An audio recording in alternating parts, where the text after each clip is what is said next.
Ashamaa harka fuunee jaalatamtootaa fi kabajamtoota raadii fuuddi chaanaalii baga nagaan dhuftanii warri haarawaa taatanii sabskraabii godhaa maatii koo taadha.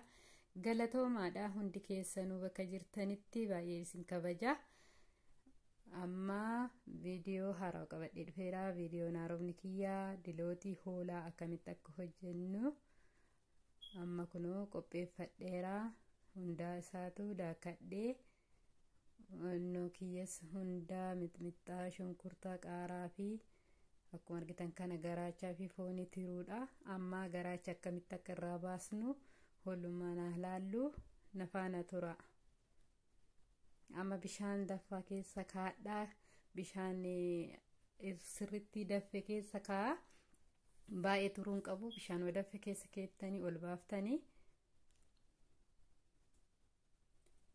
keessan tursiisu homa san baasa.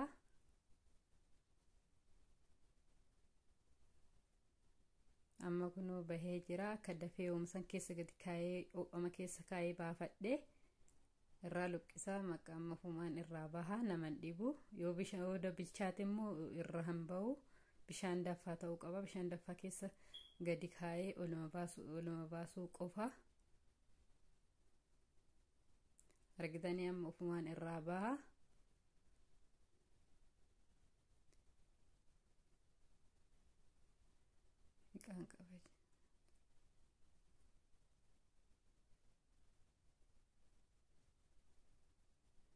Kunoo qulqullaa'ee irraa bahee jira hundi isaatu.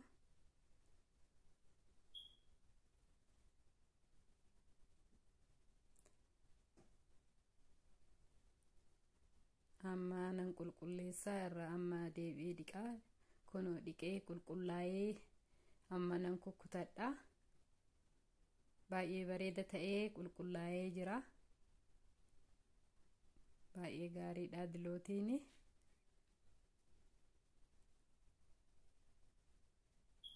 Amma nan kukkutadha maashinatti akka waan daakkadhuuf akkanumatti kukkutee.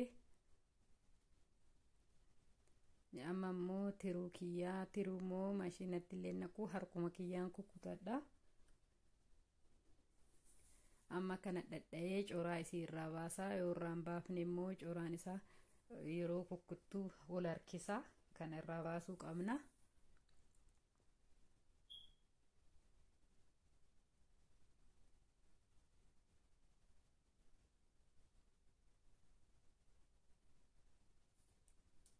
Amma irraa baafadheera.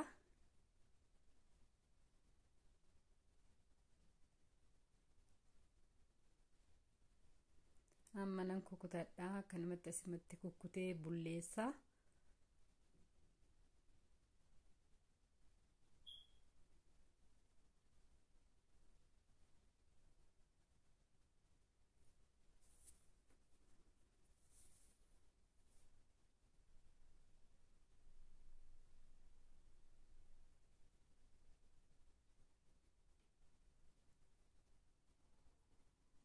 Sirriitti bullaa'uu qaba.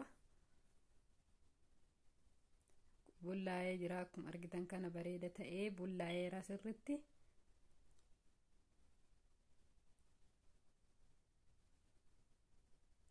Amma isaanitti godhadha.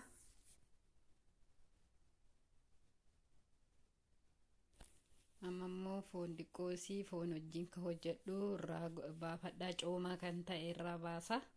Qulqulluu ta'uu qaba akka kitfootitti. Foon kitfootitti toluu qaba irraa baasne.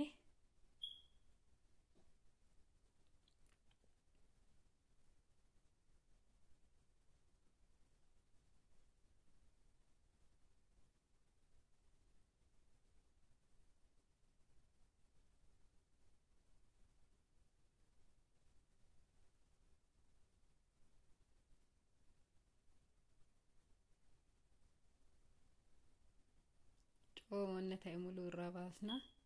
Amma irraa baafadhee haga naga'u kana qopheeffadheera.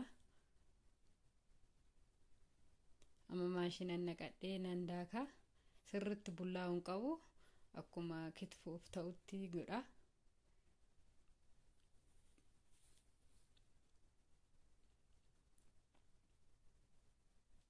dhaabaatiin inni hunna godhaa ol qixxaa'ee na haa daakkamuu fi amma geeffadheera garaacha kootti galfadha.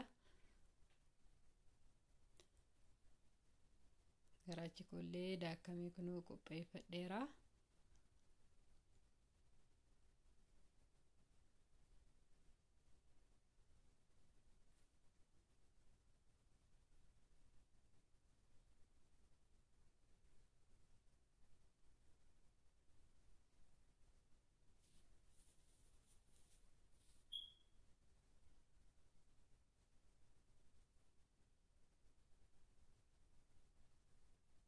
Amma dhadhaan koo firiijii keessa waan jiruuf asuma irratti baffadhaa. Dhadhaa baqfamee qophaa'ee qimamaa hundaanuu asuma irratti ooyifadha.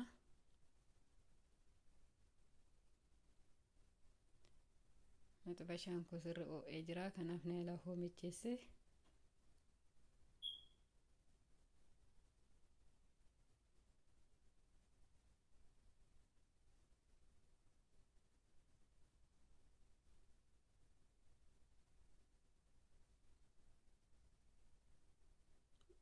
Amma mixmixatti godhadha.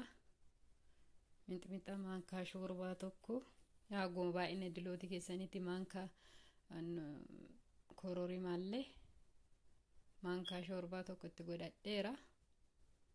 Amma duraan dursee garaacha galchaa.